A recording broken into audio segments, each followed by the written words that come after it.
So, this morning I want to share certain principles that could be applied in a time of intercession and warfare. നമ്മൾ മധ്യസ്ഥത ചെയ്യുമ്പോഴും നമ്മൾ ആത്മീയ പോരാട്ടത്തിലായിരിക്കുമ്പോഴും ചില തത്വങ്ങൾ നമ്മളൊക്കെ മനസ്സിലാക്കേണ്ടതായിട്ടുണ്ട്. ഇന്ന് അതിനെക്കുറിച്ചാണ് ഞാൻ നിങ്ങളോട് സംസാരിക്കുവാനായിട്ട് ആഗ്രഹിക്കുന്നത്. Principles where we could be effective in our time of intercession. ഈ തത്വങ്ങൾ നമ്മൾ മനസ്സിലാക്കിയാൽ നമുക്ക് ഫലപ്രദമായിട്ട് മധ്യസ്ഥത ചെയ്യുവാനായിട്ട് സാധിക്കും. We need to understand that intercession involves two different activities.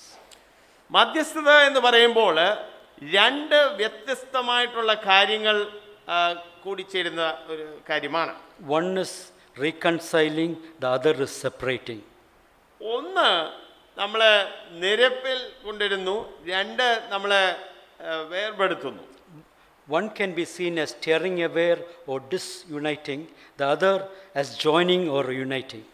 അപ്പോൾ ആ രണ്ട് കാര്യങ്ങൾ എന്ന് വെച്ചാൽ ഒന്ന് അടച്ചു മാറ്റുന്ന ഒരു കാര്യം നടക്കുന്നു, എന്നാൽ രണ്ടാമത് ഒന്നിപ്പിക്കുന്ന ഒരു കാര്യം നടക്കുന്നു. We need to understand that this is what Christ did through his work of intercession. ക്രിസ്തു യേശു മധ്യസ്ഥത ചെയ്തപ്പോഴും ഇങ്ങനെ ഒരു കാര്യമായിരുന്നു ചെയ്തത് നമ്മൾ മനസ്സിലാക്കണം. It is important to understand that much of our intercession must be a combination of the two.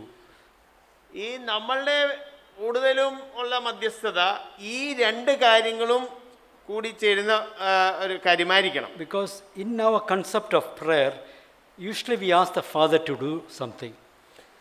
നമ്മളെ സംബന്ധിച്ച പ്രാർത്ഥനയെക്കുറിച്ച് നമ്മൾ ചിന്തിക്കുമ്പോൾ നമ്മൾ സാധാരണഗതിയിൽ പിതാവേ നീ എന്തെങ്കിലും ചെയ്യണമേ, അങ്ങ് എന്തെങ്കിലും ചെയ്യണമേ എന്നുള്ള ഒരു കാര്യമാണ് നമ്മൾ ചിന്തിക്കുന്നത്. I believe sometimes it is important to accompany asking with spiritual warfare. Spiritual warfare. എന്നാൽ ചിലപ്പോഴൊക്കെ നമ്മൾ മധ്യസ്ഥത ചെയ്യുമ്പോൾ വെറും ചോദിച്ചാൽ മാത്രം പോരാ, അതിനകത്തൊരു ആത്മീയ പോരാട്ടവും കൂടെ ഉണ്ട് എന്ന് നമ്മൾ മനസ്സിലാക്കണം. When you are talking about spiritual warfare, ഈ ആത്മീയ പോരാട്ടത്തെക്കുറിച്ച് നമ്മൾ സംസാരിക്കുമ്പോൾ it is enforcing the victory that Jesus accomplished on the cross at Calvary. അതിനകത്ത് ക്രിസ്തു യേശു കാൽവരി ക്രൂസിൽ നേടിയെടുത്ത വിജയത്തെ അവിടെ നമ്മളെ പ്രാവർത്തികമാക്കുന്ന രീതിയിലുള്ള കാര്യം ചെയ്യുകയാണ്. What we need to understand is the ministry of reconciliation has given to us the ministry of reconciliation. നിരപ്പ് ചെയ്ത ആള് നമ്മൾക്ക് നിരപ്പിന്റെ ശുശ്രൂഷ നൽകുകയാണ്. You and I, we don't deliver anyone. നമ്മളൊരു കാര്യം മനസ്സിലാക്കണം, നിങ്ങളോ ഞാനോ ആരെയും വിടുവിക്കാൻ പറ്റത്തില്ല. We don't reconcile anyone. നമുക്ക് ആരെയും നിരപ്പിലോ കൊണ്ടുവരാൻ പറ്റത്തില്ല. We ദൈവമായിട്ട് don't defeat the enemy. നമ്മൾ ശത്രുവിനെ നമ്മൾ തോൽപ്പിക്കുന്നില്ല. The work has already been done. എന്നാൽ ആ പ്രവൃത്തി ഓൾറെഡി അത് നടക്കപ്പെട്ടിട്ടുണ്ട്. Reconciliation is complete. Salvation is complete. രക്ഷ അത് പൂർണ്ണമായിരിക്കുന്നു. നിരപ്പിന്റെ കാര്യം അത് നടന്നിരിക്കുന്നു. Intercession is complete. മധ്യസ്ഥതയും അതും കഴിഞ്ഞിരിക്കുന്നു. It is all finished and done. അതെല്ലാം തികഞ്ഞു, അതെല്ലാം കഴിഞ്ഞു. What we need to do is to ask God to release these things to us. എന്നാൽ നമ്മൾ പ്രാർത്ഥിക്കുന്നത് ആ നടന്ന കാര്യങ്ങൾ നമുക്ക് വേണ്ടി റിലീസ് ചെയ്ത് കിട്ടണം. Intercessory prayer is an extension of the ministry of Jesus. ഈ മധ്യസ്ഥ പ്രാർത്ഥന യേശു ക്രിസ്തുവിന്റെ ശുശ്രൂഷയുടെ ഒരു ഭാഗമാണ്. And it could be done only through the church, the body of Christ. അത് ക്രിസ്തുവിന്റെ ശരീരമായ സഭയിൽ കൂടി മാത്രം നടക്കുന്ന ഒരു കാര്യമാണ്.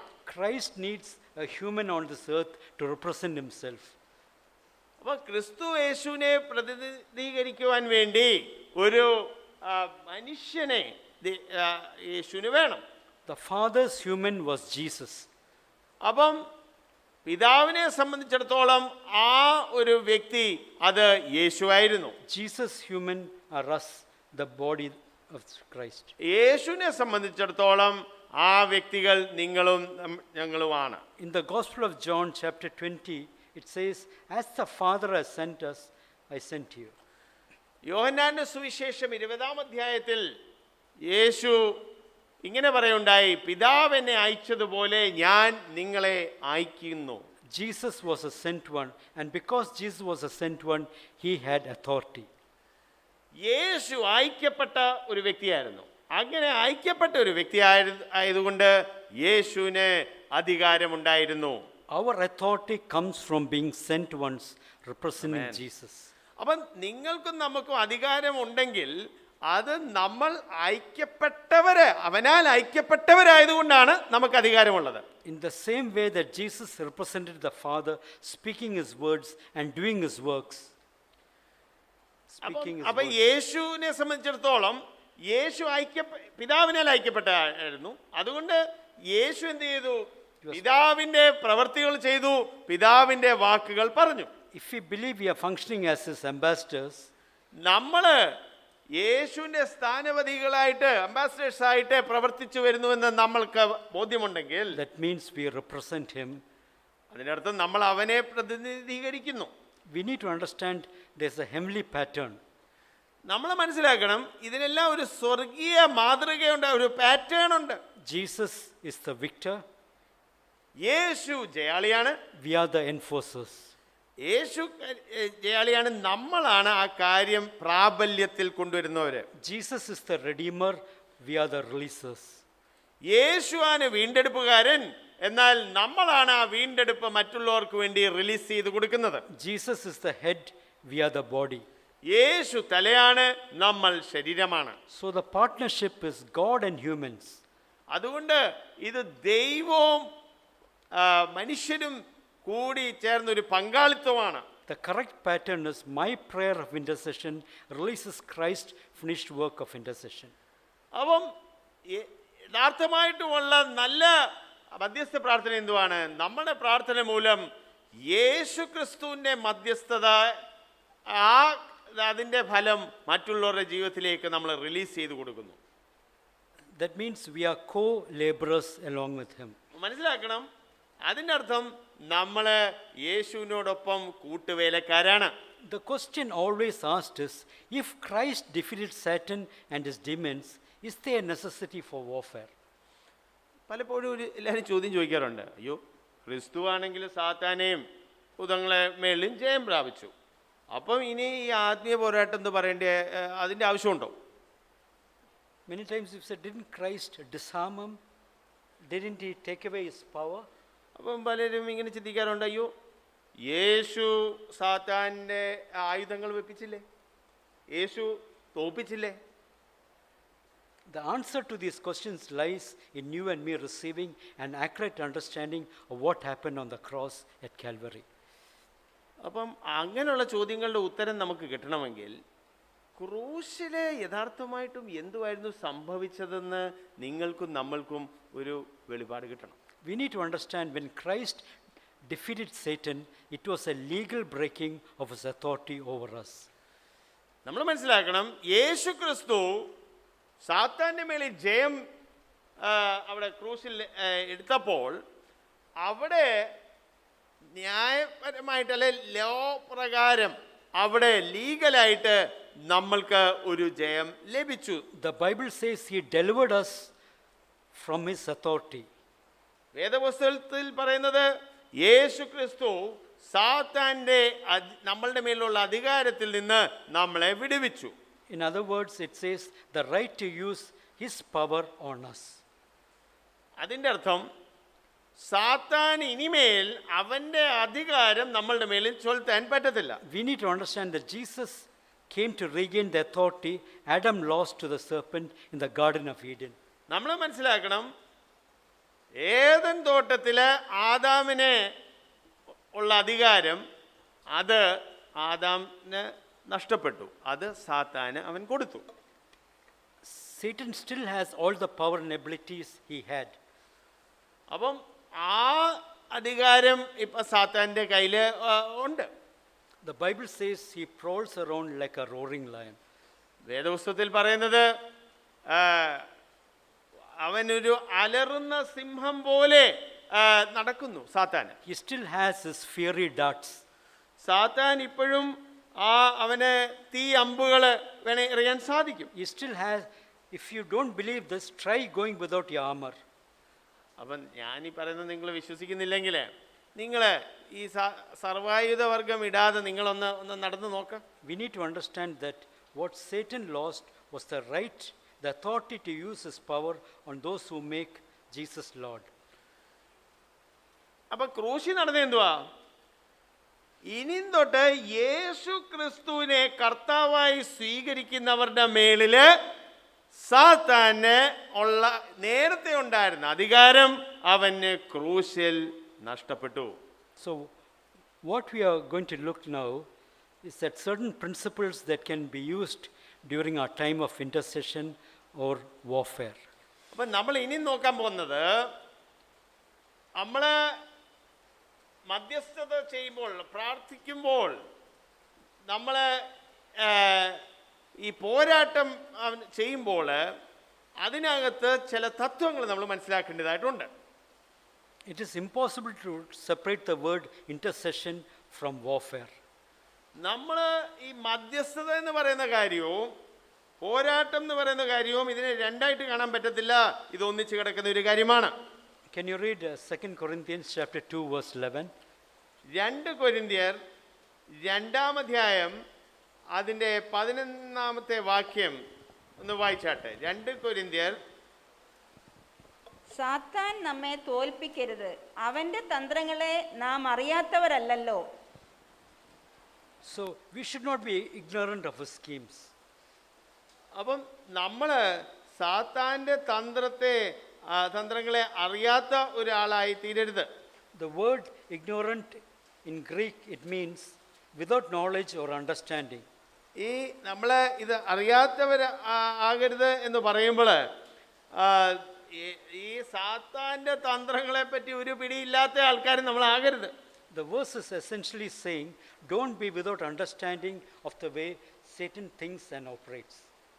ഈ സാത്താൻ്റെ തന്ത്രങ്ങളെ കുറിച്ച് നമ്മൾ അറിയാത്തവരായി ആയിത്തീരരുത്. If you are unaware of his schemes, what happens is he will take advantage over our lives.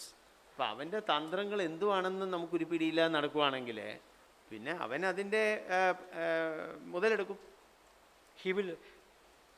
He will make a lot of gain on those people who are unaware of his schemes, of his ways. അപ്പം സാത്താൻ എങ്ങനെയൊക്കെയാണ് സാധാരണ രീതിയിൽ പ്രവർത്തിക്കുന്നതെന്നുള്ള കാര്യം അറിയാത്തവരിൽ സാത്താൻ മുതലെടുക്കും. In 1 Thessalonians chapter 2 verse 18, can you read it? 1 തെസ്സലോനിക്കർ 2-ാം അധ്യായം അതിൻ്റെ 18-ാം വാക്യം ഒന്ന് വായിച്ചാട്ടെ.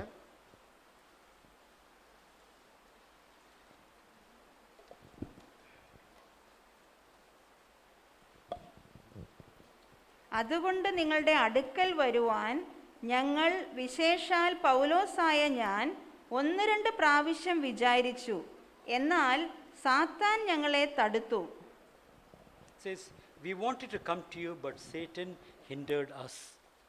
അവിടെ പൗലോസ് പറയുന്നത് ഞങ്ങൾ അങ്ങോട്ട് വരാനായിട്ട് ഞങ്ങൾ പ്ലാൻ ഇട്ടതാ, പക്ഷേ സാത്താൻ ഞങ്ങളെ തടുത്തു, തടസ്സപ്പെടുത്തി. We know that Paul won more battles than he lost. നമുക്കറിയാം പൗലോസ് ഒത്തിരി പോരാട്ടങ്ങളിൽ ഉണ്ടായിരുന്നു, എന്നാൽ കൂടുതൽ പോരാട്ടങ്ങളും അദ്ദേഹം ജയിച്ചതേ ഉള്ളൂ. He was human and at times Satan succeeded in hindering his plans. പൗലോസും ഒരു മനുഷ്യനായിരുന്നു. അപ്പോൾ സാത്താനും ചില സാഹചര്യത്തിൽ പൗലോസ് പദ്ധതി ഇട്ടതിനെയൊക്കെ ഇച്ചിരി ഒന്ന് തടസ്സപ്പെടുത്തി. It clearly says Satan hindered him. ഇവിടെ വളരെ വ്യക്തമായിട്ട് എഴുതിയിട്ടുണ്ട്, സാത്താൻ അവൻ്റെ പ്ലാനിനെ തടുത്തു. In the same way, he can hinder you and my plans if you are unaware of his schemes. അതേപോലെ നിങ്ങളും നമ്മളുടെയും ജീവിതത്തിൽ സാത്താനെ പ്രവർത്തിക്കുവാൻ സാധിക്കും. We need to understand that we are in the midst of an warfare. നമ്മൾ ഒരു പോരാട്ടത്തിൻ്റെ മധ്യയാണെന്ന് മനസ്സിലാക്കണം. Can you read 1 Timothy 1:18? 1 Timotheos 1:18 ഒന്ന് വായിക്കാമോ? മകനെ തിമോത്തിയോസേ, നിന്നെക്കുറിച്ച് മുമ്പുണ്ടായ പ്രവചനങ്ങൾക്കൊത്തവണ്ണം ഞാൻ ഈ ആജ്ഞ നിനക്ക് ഏൽപ്പിക്കുന്നു. നീ വിശ്വാസവും നല്ല മനസ്സാക്ഷിയും ഉള്ളവനായി അവയെ അനുസരിച്ച് നല്ല യുദ്ധസേവ ചെയ്യുക. It says, fight the good fight. We need to see it as a command. ഇവിടെ പൗലോസ് തിമോത്തിയോസിനോട് ഇങ്ങനെ പറയുന്നു, നല്ല യുദ്ധസേവ ചെയ്യുക. അതൊരു ശുപാർശയായിട്ടല്ല, അത് ഒരു കൽപ്പനയായിട്ട് നമ്മൾ കാണണം. He's saying, fight to oppose false teachers and teaching. അപ്പം ഈ തെറ്റായിട്ട് പഠിപ്പിക്കുന്ന ആൾക്കാരും കള്ള ഉപദേഷ്ടാക്കളുടെയും അവരെയും എതിർക്കണം എന്ന് പറഞ്ഞിട്ടുണ്ട്. His fight is to protect the faith of believers against false teaching. ഈ തിമോത്തിയോസിനെ സംബന്ധിച്ചിടത്തോളം ഈ തെറ്റായിട്ടുള്ള പഠിപ്പിക്കലിൽ നിന്ന് വിശ്വാസികളെ രക്ഷിക്കണമായിരുന്നു. The believer is cast in the role of a soldier. The goal is to protect the faith. അപ്പം ഒരു വിശ്വാസിയെ സംബന്ധിച്ചിടത്തോളം ഒരു പടയാളിയെ പോലെ, സോൾജറിനെ പോലെ ആണ് ഇവിടെ കാണുന്നത്. അദ്ദേഹത്തിൻ്റെ മേലിലുള്ള ചുമതല മറ്റ് ആൾക്കാരെ ഈ യുദ്ധത്തിൽ മറ്റ് വിശ്വാസികളിൽ സാത്താനിൽ നിന്ന് രക്ഷിക്കുക. 2 Corinthians chapter 10 verse 4. 2 കൊരിന്ത്യർ 10-ാം അധ്യായം അതിൻ്റെ 4-ാം വാക്യം.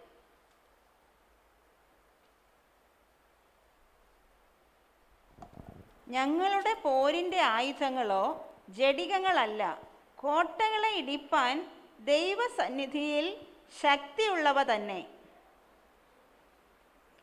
See, we need to look at the words that Paul uses here: weapons, divinely powerful, warfare, destruction of fortresses. നമ്മൾ ഒന്ന് ശ്രദ്ധിക്കണം. ഇവിടെ പൗലോസ് ഉപയോഗിക്കുന്ന ഭാഷ ഒന്ന് നോക്കുക. ഇവിടെ ഒരു പോരുണ്ട്, ഇവിടെ ആയുധങ്ങളുണ്ട്, കോട്ടകളെ ഇടിക്കുന്ന കാര്യം എഴുതിയിട്ടുണ്ട്. അപ്പം ഈ ഭാഷയാണ് ഇവിടെ പൗലോസ്.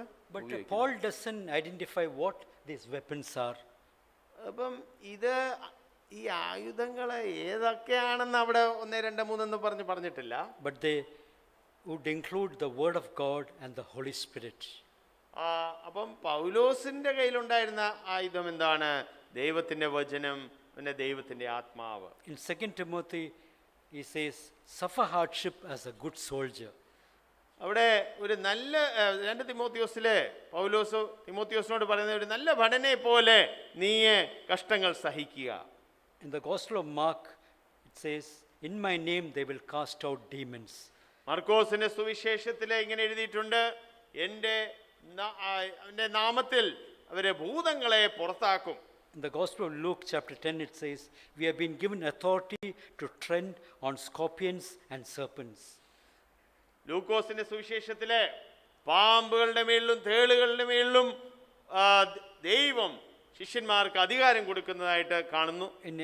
In Ephesians chapter 6, it says, our enemy is not flesh and blood. ഇനി എഫേസ്യർ 6-ൽ എന്തോ എഴുതിയിരിക്കുന്നത്?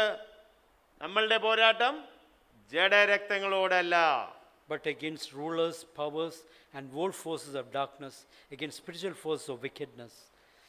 പിന്നെ നമ്മളുടെ പോരാട്ടം ആരോടാണ്? നമ്മളുടെ പോരാട്ടം വാഴ്ചകളും അധികാരങ്ങളോടും ഒക്കെയാണ്. We need to understand that you and I, we are in a warfare. ഞാൻ പറഞ്ഞു വരുന്നത്, നിങ്ങൾ മനസ്സിലാക്കണം, നമ്മളെല്ലാവരും ഒരു ആത്മീയ പോരാട്ടത്തിലാണ്. And it is a spiritual warfare. ആ പോരാട്ടം ഒരു ആത്മീക തലത്തിലുള്ള പോരാട്ടമാണ്. The weapons we have been given is divinely powerful. അപ്പോൾ അവിടെ ഉപയോഗിക്കുന്ന ആയുധങ്ങൾ, നമ്മൾ ഉപയോഗിക്കുന്ന ആയുധങ്ങൾ, അത് ദൈവിക ആയുധമായതുകൊണ്ട് അതിന് പ്രത്യേക പവറുണ്ട്. God does not give us a detailed formula for doing warfare. ഈ ആത്മീയ പോരാട്ടം എങ്ങനെ ചെയ്യണമെന്ന് വളരെ വിവരിച്ചുള്ള ഒരു ഫോർമുല ദൈവം നമുക്ക് തന്നിട്ടില്ല. But He gives us principles that can be applied. എന്നാൽ പൊതുവായിട്ട് നമുക്ക് പ്രാവർത്തികമാക്കുവാൻ വേണ്ടി ദൈവം കുറച്ച് തത്വങ്ങൾ പറഞ്ഞിട്ടുണ്ട്. How can we apply these weapons? ദൈവം നമുക്ക് നൽകിയിരിക്കുന്ന ഈ ആയുധങ്ങൾ എങ്ങനെ നമുക്ക് അത് പ്രാവർത്തികമാക്കാൻ സാധിക്കും? We need to understand that the Holy Spirit has to lead us. ഒരു കാര്യം നമ്മളെല്ലാവരും മനസ്സിലാക്കണം, ഈ ഒരു പോരാട്ടത്തിൽ നമുക്ക് പരിശുദ്ധാത്മാവിൻ്റെ പ്രത്യേക ഒരു നടത്തിപ്പ് വേണം.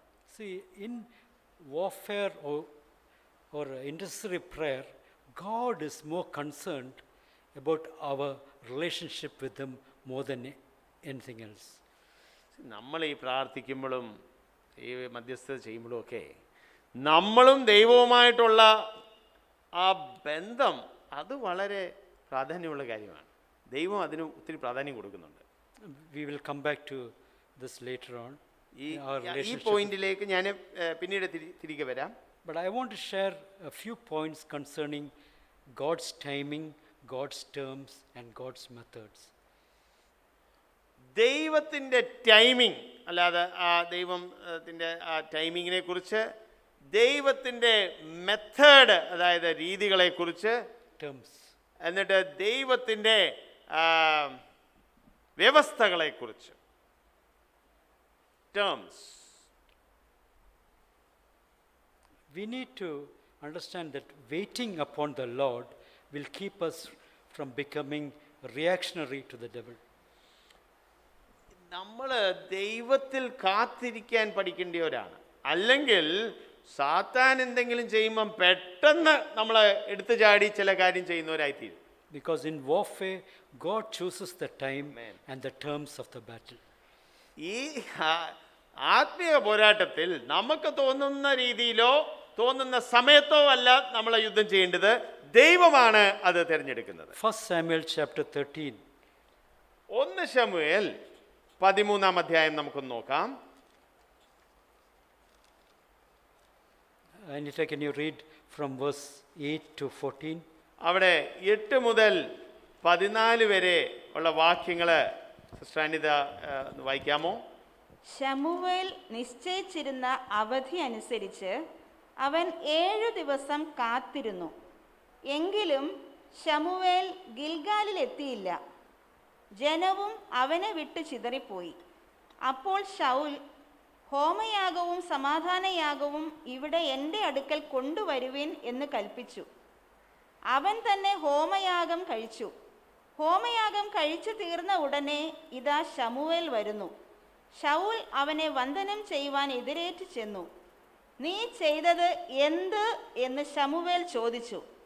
അതിന് ശൗൽ, ജനം എന്നെ വിട്ട് ചിതറുന്നു എന്നും നിശ്ചയിച്ച അവധിക്ക് നീ എത്തിയില്ല എന്നും ഫെലിസ്ത്യർ മിക്മാസിൽ കൂടിയിരിക്കുന്നു എന്നും ഞാൻ കണ്ടിട്ട് ഫെലിസ്ത്യർ ഇപ്പോൾ ഇങ്ങ് ഗിൽഗാലിൽ വന്ന് എന്നെ ആക്രമിക്കും, ഞാൻ യഹോവയോട് കൃപയ്ക്കായി അപേക്ഷിച്ചതുമില്ലല്ലോ എന്ന് വെച്ച് ഞാൻ ധൈര്യപ്പെട്ട് ഹോമയാഗം കഴിച്ചുപോയി എന്ന് പറഞ്ഞു. ശമൂവേൽ ശൗലിനോട് പറഞ്ഞത്, നീ ചെയ്തത് ഭോഷത്വം. നിന്റെ ദൈവമായ യഹോവ നിന്നോട് കൽപ്പിച്ച കൽപ്പന നീ പ്രമാണിച്ചില്ല. യഹോവ ഇസ്രായേലിന്മേൽ നിന്റെ രാജത്വം എന്നേക്കുമായി സ്ഥിരമാക്കുമായിരുന്നു. ഇപ്പോഴോ നിന്റെ രാജത്വം നിലനിൽക്കയില്ല. യഹോവ നിന്നോട് കൽപ്പിച്ചതിനെ നീ പ്രമാണിക്കായിക കൊണ്ട് തനിക്ക് ബോധിച്ച ഒരു പുരുഷനെ യഹോവ അന്വേഷിച്ചിട്ടുണ്ട്. അവനെ യഹോവ തൻ്റെ ജനത്തിന് പ്രഭുവായി നിയമിച്ചിരിക്കുന്നു. God told Saul to wait 7 days for Samuel to come and offer the sacrifice. ദൈവം ശൗലിനോട് ശമൂവേൽ പ്രവാചകൻ വരാനായിട്ട് 7 ദിവസം എടുക്കും, അതിനുവേണ്ടി നീ കാത്തിരിക്കുവാൻ വേണ്ടി കൽപ്പിച്ചു. But at the same time, the enemy was encamped about them and the people were getting nervous. എന്നാൽ ആ സമയത്ത് ശത്രു ഇവരുടെ ചുറ്റിനും അവരെ വളഞ്ഞു. അപ്പം ഈ ശത്രു അവരെ വളഞ്ഞപ്പോഴത്തേക്കിന് ഇസ്രായേൽ മക്കളുടെ ടെൻഷൻ കൂടി. So finally Saul said, I am going to offer the sacrifice. അപ്പം 7 ദിവസം കാത്തിരുന്നു.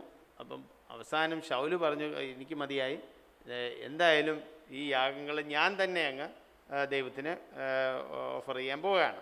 So Saul was saying, I will do it my way. അപ്പം ഇവിടെ ശൗൽ എന്തുവായിരുന്നു യഥാർത്ഥമായിട്ട് പറയുന്നത്? ഞാൻ എൻ്റെ രീതിയിൽ കാര്യങ്ങൾ ചെയ്യും. Samuel showed up immediately after the sacrifice. എന്നാൽ ഇവിടെ ശൗല് ഈ യാഗങ്ങളൊക്കെ കഴിച്ചതിന് ശേഷം പെട്ടെന്ന് തന്നെ ശമൂവേൽ പ്രവാചകൻ രംഗത്തെത്തി. And he gave Saul God's perspective. He said, Saul, you blew it up. ശമൂവേൽ പ്രവാചകൻ വന്ന് ശൗലിനോട് പറഞ്ഞു, ശൗലെ നീ ചെയ്തത് ഒട്ടും ശരിയായില്ല. The kingdom is going to be taken and given to someone else.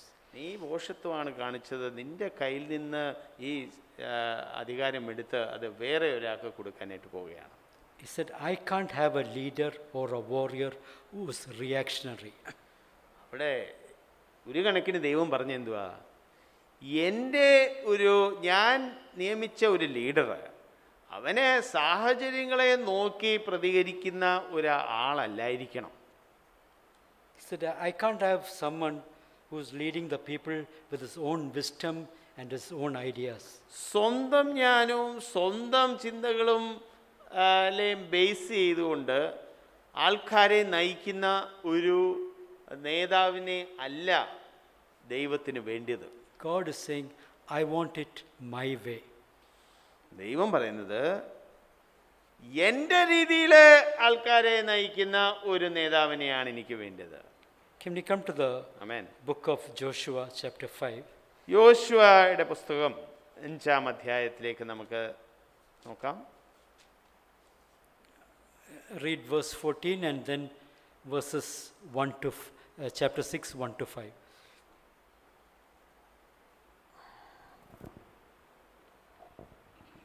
അഞ്ചിൻ്റെ 14 വായിക്ക്, പിന്നെ 6-ന്റെ 1 മുതൽ 5 വരെ. അതിന് അവൻ, അല്ല, ഞാൻ യഹോവയുടെ സൈന്യത്തിൻ്റെ അധിപതിയായി ഇപ്പോൾ വന്നിരിക്കുന്നു എന്ന് പറഞ്ഞു. അപ്പോൾ യോശുവ സാഷ്ടാംഗം വീണ് നമസ്കരിച്ച് അവനോട്, കർത്താവിന് അടിയനോടുള്ള കൽപ്പന എന്ത് എന്ന് ചോദിച്ചു. 6-ന്റെ 1 മുതൽ. എന്നാൽ എരീഹോവിനെ ഇസ്രായേൽ മക്കളുടെ നിമിത്തം അടച്ച് ഉറപ്പാക്കിയിരുന്നു. ആരും പുറത്തിറങ്ങിയില്ല, അകത്ത് കയറിയതുമില്ല. യഹോവ യോശുവയോട് കൽപ്പിച്ചത്, ഞാൻ എരീഹോവിനെയും അതിൻ്റെ രാജാവിനെയും യുദ്ധവീരന്മാരെയും നിന്റെ കയ്യിൽ ഏൽപ്പിച്ചിരിക്കുന്നു. നിങ്ങളിൽ യോദ്ധാക്കളായ എല്ലാവരും ഒരു വട്ടം പട്ടണത്തെ ചുറ്റി നടക്കണം. ഇങ്ങനെ 6 ദിവസം ചെയ്യണം. 7 പുരോഹിതന്മാർ ആട്ടിൻ കൊമ്പുകൊണ്ടുള്ള 7 കാഹളം പിടിച്ചുകൊണ്ട് പെട്ടകത്തിൻ്റെ മുമ്പിൽ നടക്കണം. 7-ാം ദിവസം 7 പ്രാവശ്യം പട്ടണത്തെ ചുറ്റുകയും പുരോഹിതന്മാർ കാഹളമൂതുകയും വേണം. അവർ ആട്ടിൻ കൊമ്പ് നീട്ടിയൂതുകയും നിങ്ങൾ കാഹളനാദം കേൾക്കുകയും ചെയ്യുമ്പോൾ ജനമൊക്കെയും ഉച്ചത്തിൽ ആർപ്പിടണം. അപ്പോൾ പട്ടണമതിൽ വീഴും. ജനം ഓരോരുത്തൻ നേരെ കയറുകയും വേണം. Okay, we have to read from 12 to 18, but we don't have time. I'll just explain that. ഇനി മുന്നോട്ട് 12 മുതൽ 18 വരെയുള്ള വാക്യങ്ങളും വായിക്കണം. പക്ഷേ അത് നമ്മൾ വായിച്ച് കേൾക്കണ്ട, ഞാൻ അതിനെ നിങ്ങളോട് പറഞ്ഞുതരാം. Here we are looking at God's timing, God's terms and God's methods. ദൈവത്തിൻ്റെ ടൈമിങ്, ദൈവത്തിൻ്റെ വ്യവസ്ഥകൾ, ദൈവത്തിൻ്റെ രീതികൾ, മെത്തേഡ്സ്, ഇത് നമുക്ക് ഈ ഒരു സാഹചര്യത്തിൽ നമുക്ക് കാണാൻ സാധിക്കും. Here we read, as Joshua bowed down and fell on his face in worship, the Lord told him, 7 days, Joshua, not a moment before. Don't do anything until I tell you. അവിടെ നമ്മൾ ഇവിടെ കാണുന്നതെന്ന് വെച്ചാൽ കർത്താവ് പ്രത്യക്ഷപ്പെട്ടിട്ട് പറഞ്ഞു, 7 ദിവസം കഴിഞ്ഞിട്ടാണ് ഞാൻ ഈ പട്ടണം നിങ്ങൾക്ക് തരാൻ പോകുന്നത്. അപ്പോൾ അതിനു മുമ്പ് ചാടി നിങ്ങളൊന്നും ചെയ്യരുത്, നിങ്ങൾ ഈ രീതിയിലാണ് കാര്യം ചെയ്യേണ്ടത്. So God says, I choose the timing of the battle. അപ്പോൾ ഇവിടെ നമ്മൾ എന്തുവാ മനസ്സിലാക്കേണ്ടത്?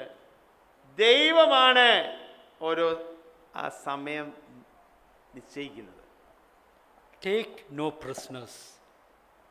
Only Rahab and all who are with her escapes. അവിടെ തടവുകാരായിട്ട് ആരെയും എടുക്കരുത്. എന്നാൽ അവിടെ റഹാബിൻ്റെ കുടുംബത്തിലെ ആൾക്കാരെയും അവരെ വെറുതെ വിടണം. The spoils have to be given to me. അവിടുന്ന് കിട്ടുന്ന ആ കാര്യങ്ങളൊക്കെ അത് എനിക്ക് നിങ്ങൾ നൽകണം. So God was saying, I choose the terms, the method and the timing.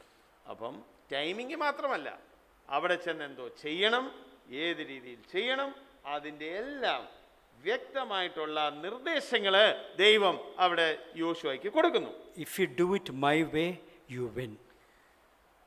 ദൈവത്തിൻ്റെ രീതിയിൽ ചെയ്യുവാണെങ്കിൽ അവിടെ യോശുവയ്ക്ക് ജയം കിട്ടും. But if you do it your way, എന്നാൽ നിന്റെ രീതിയിൽ നീ ചെയ്യുവാണെങ്കിൽ you will go round in circles. നീ ഇങ്ങനെ ചുറ്റിക്കൊണ്ടിരിക്കും. See, we need to understand that warfare is a responsible action. ഈ പോരാട്ടം എന്ന് പറയുമ്പോൾ അതിനകത്ത് ഒരു ഉത്തരവാദിത്വമുണ്ട് നമുക്ക്. It has to be born out of obedience. ആ ഉത്തരവാദിത്വത്തിനകത്ത് ഉള്ള ഒരു പ്രധാന കാര്യം എന്തുവാണ്? നമ്മളുടെ അനുസരണം. See, in warfare or intercession, God is more concerned about our relationship with Him. ഞാൻ വീണ്ടും പറയട്ടെ, നമ്മളുടെ പ്രാർത്ഥന, നമ്മുടെ മധ്യസ്ഥത, നമ്മളുടെ പോരാട്ടത്തിനകത്ത് ദൈവം മെയിനായിട്ട് നോക്കുന്നത് നമ്മളും ദൈവവുമായിട്ടുള്ള ആ ഒരു ബന്ധമാണ്. Another important thing is God wants us to walk in the revelation of His word. ദൈവത്തിന് നമുക്ക് നൽകിയിരിക്കുന്ന വചനത്തിൻ്റെ വെളിപാടിൽ നമ്മൾ നടക്കണമെന്നാണ് ആഗ്രഹിക്കുന്നത്. We need to understand that in every situation, the Holy Spirit knows the way forward. He knows what to do in every situation. ഏത് സാഹചര്യമായാലും ആ സാഹചര്യത്തിൽ ഇനി അടുത്തത് എന്ത് ചെയ്യണമെന്ന് പരിശുദ്ധാത്മാവിനറിയാം. The key to successful warfare is learning to cooperate with the Holy Spirit. Amen. നമ്മൾക്ക് സഫലമായിട്ട് ഒരു യുദ്ധം ചെയ്യണമെങ്കിൽ അതിനകത്തെ പ്രധാന നമ്മളുടെ ഉത്തരവാദിത്വം എന്തുവാണ്? പരിശുദ്ധാത്മാവിനോട് ഒത്തുചേർന്ന് നമ്മൾ യുദ്ധം ചെയ്യണം. Truly, there is a time for aggressive, violent spiritual warfare in intercession. ഈ മധ്യസ്ഥതയിൽ വളരെ ആവേശത്തോടു കൂടി ഉള്ള പോരാട്ടങ്ങളുടെ സമയങ്ങളുണ്ട്. During that time, when we are aggressive or violent, we may have to raise our voice in speaking or in our time of prayer. നമ്മൾ അങ്ങനെയുള്ള സാഹചര്യങ്ങൾ വരുമ്പോൾ പ്രാർത്ഥനയിൽ ഒരുപക്ഷെ നമുക്ക് നമ്മളുടെ ശബ്ദം ഉയർത്തേണ്ട ആവശ്യം വരും. When we have to rebuke the forces of evil, we may have to, at times, we may have to raise our voice. ഈ ദുഷ്ടശക്തികളെ ഭത്സിക്കേണ്ട സാഹചര്യം വരുമ്പോൾ ചിലപ്പോൾ നമുക്ക് നമ്മുടെ ശബ്ദം ഉയർത്തേണ്ട ആവശ്യം വരും. I realize many would shrink from such an extreme action in prayer. പക്ഷെ എനിക്കറിയാം, പലപ്പോഴും പ്രാർത്ഥിക്കുമ്പോൾ എല്ലാവരും മാന്യരായിട്ടിരിക്കാൻ ആഗ്രഹിക്കുന്നവരാണ്. പലർക്കും അയ്യോ ഞാൻ എന്തിനാ അങ്ങനെ പറയുന്നത് എന്നൊക്കെ ചിലപ്പോൾ ചിന്തിക്കും. At times we have to raise our voice and speak to the enemy. ചിലപ്പോൾ നമുക്ക് ശബ്ദമുയർത്തി ശത്രുവിനോട് സംസാരിക്കേണ്ടതായിട്ട് വരും. Because the scripture allows it.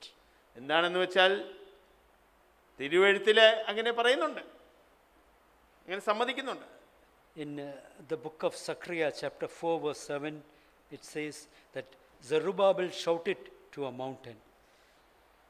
സക്കറിയാവിൻ്റെ പുസ്തകം 4-ാം അധ്യായത്തിൽ 7-ാം വാക്യത്തില് അവിടെ സെറുബ്ബാബേല് ഒരു മലയെ നോക്കി വളരെ ഉറക്കെ സംസാരിക്കുന്നതായിട്ട് നമുക്ക് കാണാം. Gideon's army shouted before the battle. ഗിദിയോന്റെ ആ സൈന്യം അവരും ഒരു സമയം വന്നപ്പോൾ ആ പോരാട്ടത്തിൽ അവര് ശബ്ദം ഉയർത്തി. Okay, in Joshua chapter 6 verse 20, can you read? യോശുവ 6:20 ഒന്ന് വായിക്കാമോ?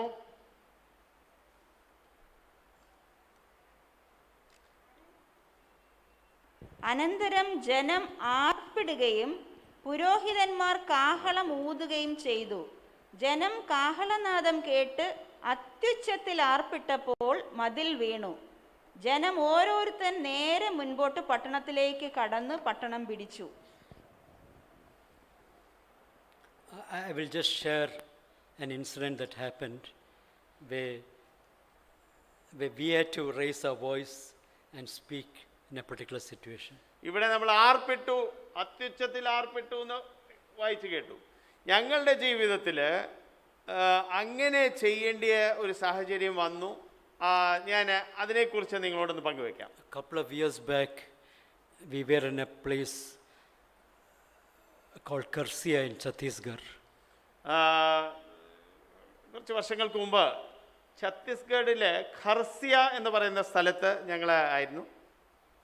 We had gone to run a training school over there. അവിടെ ഒരു ട്രെയിനിങ് പ്രോഗ്രാം നടത്താനായിട്ട് ഞങ്ങൾ കടന്നു പോയായിരുന്നു. One of our pamphlets got into the hands of this Hindu militants, the RSS group. ഈ ഞങ്ങൾ അവിടെ ഒരു പാംഫ്ലെറ്റ് ഇറക്കിയിട്ടുണ്ടായിരുന്നു. അപ്പം അതിനകത്ത് ഒരു പാംഫ്ലെറ്റ് അവിടുത്തെ ഹിന്ദു തീവ്രവാദികളുടെ കയ്യിൽ ചെന്നപ്പെട്ടു. And in that, the phone number, everything was given, all the details. അപ്പോൾ ആ ട്രെയിനിങ് പ്രോഗ്രാമിനെ പറ്റിയുള്ള കാര്യങ്ങളായിരുന്നു. അപ്പോൾ അതിനകത്ത് ഫോൺ നമ്പറും എല്ലാ വിവരങ്ങളും ഉണ്ടായിരുന്നു. So they started ringing up the pastor who was helping us to organize this and said, we will not allow this training to happen. അപ്പം അവിടെ കർസിയയിൽ ഒരു പാസ്റ്ററായിരുന്നു ഞങ്ങളെ ഇതിന് സഹായിക്കുന്നത്. അപ്പം ഈ ആൾക്കാർ ആ ഫോൺ നമ്പർ എടുത്ത് ഈ പാസ്റ്ററെ വീണ്ടും വീണ്ടും വിളിച്ച് പറഞ്ഞു, നിങ്ങളെ ഇത് മുന്നോട്ട് ഇത് നടത്താൻ ഞങ്ങൾ ഒരു കാരണത്താലും സമ്മതിക്കത്തില്ല, ഭീഷണിപ്പെടുത്തി. So myself and Shanti, we went earlier to arrange everything. അപ്പോൾ ആ സമയത്ത് ഞാനും എൻ്റെ ഭാര്യ ശാന്തിയും ഞങ്ങൾ ഈ പ്രോഗ്രാം എല്ലാം നടത്താനായിട്ട് അവിടെ ഉണ്ടായിരുന്നു. And this pastor has said, this is what's happening. അപ്പോൾ ആ പാസ്റ്റർ പറഞ്ഞു, ബ്രദറെ ഇങ്ങനെയാണ് ഇവിടെ കാര്യങ്ങളെല്ലാം കിടക്കുന്നത്. And on the very first day, during our Sunday worship, 2 people from this group came and they started clicking photos. അപ്പം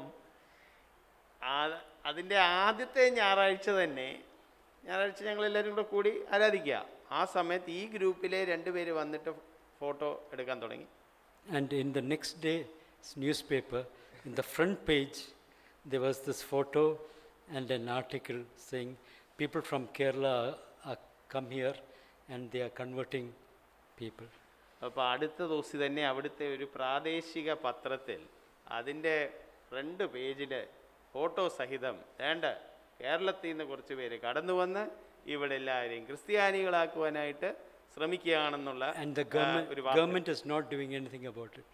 എന്നിട്ട് സർക്കാർ ഇതിനെക്കുറിച്ചൊന്നും ചെയ്യുന്നില്ല എന്ന സർക്കാരിൻ്റെ എതിരെ ആരോപണം. And in that article it is written, at the end of the training, for every student we will give 1 lakh each and a government job. അതിനകത്ത് ആ വാർത്തയ്ക്കകത്ത് ഇത് എഴുതിയിട്ടുണ്ട്, ഈ പ്രൊക്ലൈമേഴ്സുകാർ ഈ പ്രോഗ്രാം നടത്തിയിട്ട് ഈ ട്രെയിനിങ് പ്രോഗ്രാമിന് കഴിയുമ്പോഴത്തേക്കിന് എല്ലാവർക്കും ഗവൺമെൻറ് 1,00,000 രൂപയും ജോലിയും കൊടുക്കും. So from Karsia, I rang up Sunil and I told him this is what's happening. അപ്പം കർസിയയിൻ്റെ ഞാൻ സുനിലിനെ വിളിച്ച് പറഞ്ഞു, തന്നെ ഇങ്ങനെയാണ് കാര്യങ്ങൾ കിടപ്പ്, ഇതാണ് നടക്കുന്നത്. I said this is what they have written in the newspaper.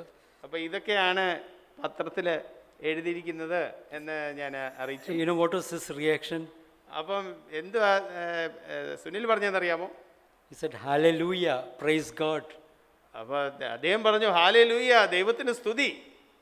What the Chhattisgarh government is not able to do, Proclaimers is able to do it. Give them each 1 lakh and a government job.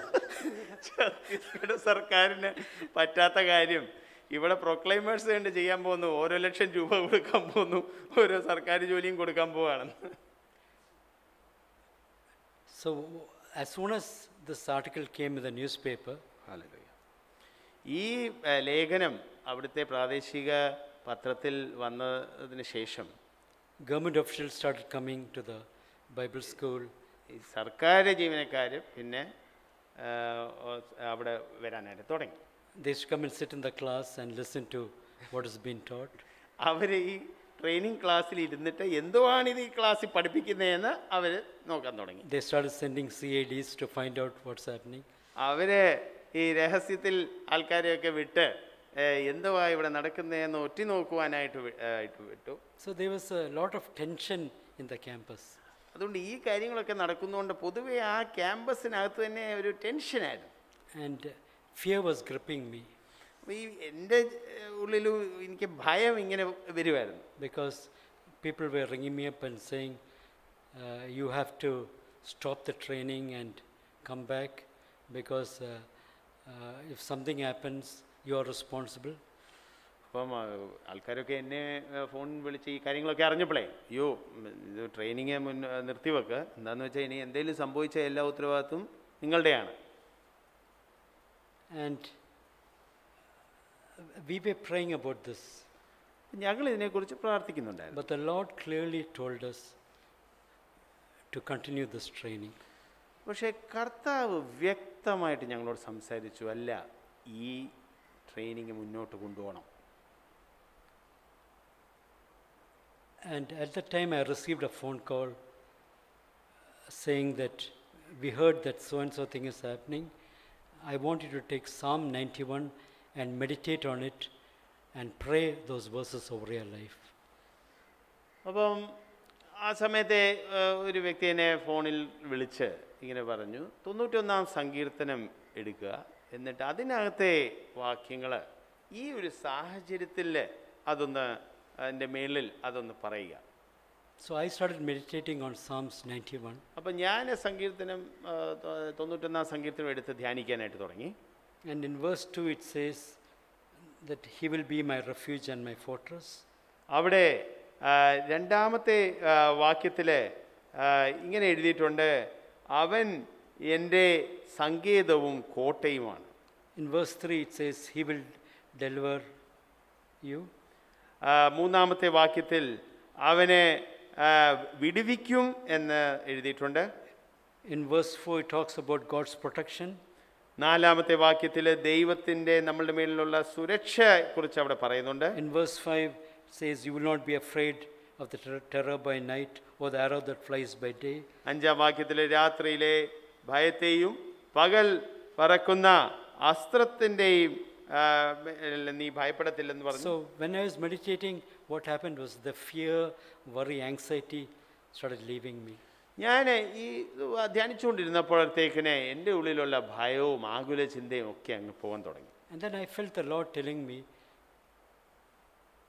during the time of chapel service every day, why don't you ask them to pray this over their lives, the students. അപ്പം എല്ലാ ദിവസവും രാവിലെ ഈ training programme ഉണ്ട്, എന്നാൽ രാവിലെ ഒരു chapel service എന്ന് പറഞ്ഞ് വെച്ചിട്ടുണ്ട്. അപ്പോൾ ആ സമയത്ത് ഈ വരുന്ന സ്റ്റുഡൻസും അവർക്കും ഈ പേടിയൊക്കെ ഉണ്ടായിരുന്നു. അപ്പം ഈ വേദഭാഗം എടുത്ത് ധ്യാനിക്കുവാനായിട്ട് അവരോടും പ്രോത്സാഹിപ്പിക്കുവാനായിട്ട് എൻ്റെ മനസ്സിൽ വന്നു. So I made one person stand the front and read it, and then the others have to repeat it. അപ്പം ഒരാൾ മുമ്പിൽ വന്ന് ഇത് പറയുകയും അങ്ങനെ വാക്യം പ്രതിവാക്യമായിട്ട് എല്ലാവരും ഇത് വായിക്കുവാനായിട്ട് ഞാൻ അവരെ So I പ്രോത്സാഹിപ്പിച്ചു. told them, when you're reading it or repeating it, say it a bit loud. അപ്പം ഞാൻ അവരോട് പറഞ്ഞു, നിങ്ങൾ ഇത് വായിക്കുമ്പോൾ നിങ്ങൾ ഇച്ചിരി ഉറക്കെ ഒന്ന് പറ. Just imagine 70 to 75 people are there and they were shouting this verse is so loud. അപ്പോൾ ഒന്നോർത്ത് നോക്കി, അവിടെ 70-75 പേരുണ്ടായിരുന്നു സ്റ്റുഡൻസ്.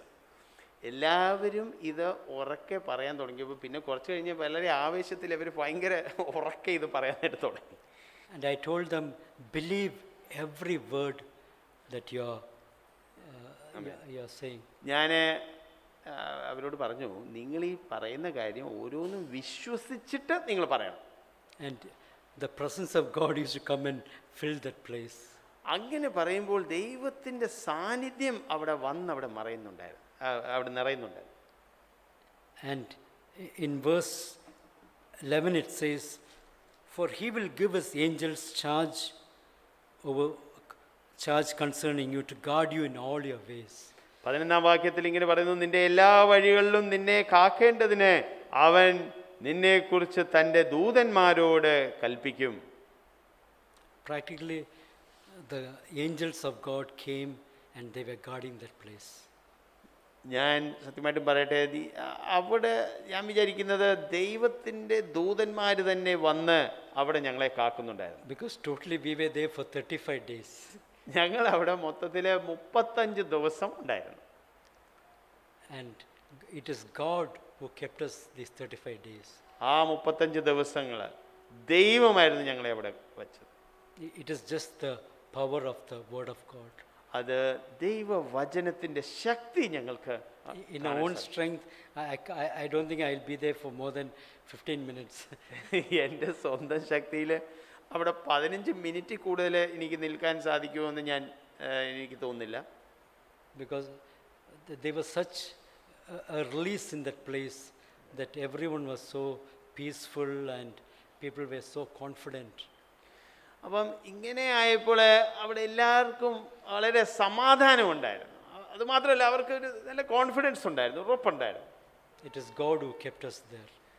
ദൈവമായിരുന്നു ഞങ്ങളെ അവിടെ കാത്തത്. I will just share one more principle and then we will close. ഞാൻ ഒരു കാര്യം കൂടെ നിങ്ങളോട് പങ്കുവെച്ചിട്ട് ഞാൻ അവസാനിപ്പിക്കാം. It is important that we spend time waiting on God's presence. ദൈവത്തിൻ്റെ സാന്നിധ്യത്തിൽ നമ്മൾ കാത്തിരിക്കേണ്ടതായിട്ട് ഉണ്ട്. അത് വളരെ പ്രാധാന്യമുള്ള കാര്യമാണ്. As we wait in the presence of God, He will show us what kind of a strategy or method we should use in warfare. ദൈവത്തിൻ്റെ സാന്നിധ്യത്തിൽ നമ്മൾ കാത്തിരിക്കുമ്പോൾ, അല്ലെ നമ്മൾ ശ്രദ്ധിച്ച് ഇരിക്കുമ്പോൾ, ദൈവം തന്നെ ഈ പോരാട്ടത്തിൽ നമ്മൾ മുൻപോട്ട് ഏത് തന്ത്രം ഉപയോഗിക്കണം, ഏത് രീതിയിൽ നമ്മൾ മുന്നോട്ട് പോകണമെന്ന് നമ്മളെ പറഞ്ഞു തരും. Out of our waiting comes warring. ഈ കാത്ത് ഇരിക്കുന്നതിൽ നിന്നാണ് പോരാട്ടം ഉളവാകുന്നത്. In the Gospel of Luke, it says Mary was seated at the feet of Jesus. ലൂക്കോസിന്റെ സുവിശേഷത്തിലെ മറിയം യേശുവിൻ്റെ കാലിൻ്റെ ആ പാദത്തിൽ അതിൻ്റെ അടുത്ത് ഇരുന്നു എന്ന് അവിടെ പറയുന്നു. Jesus is telling us, if you spend time waiting upon me, seated at my feet, I will put something in you. യേശു ഇങ്ങനെ പറയുന്നു, നീ എനിക്ക് വേണ്ടി കാത്തിരിക്കാമെങ്കിൽ ഞാനും നിന്നെ നയിക്കും. If you wait in my presence, you will not only look good, but you will be good for something. എൻ്റെ സാന്നിധ്യത്തിൽ നീ കാത്തിരിക്കുവാണെങ്കിൽ എന്തെങ്കിലും നല്ല കാര്യം ചെയ്യുവാൻ നിനക്ക് സാധിക്കും.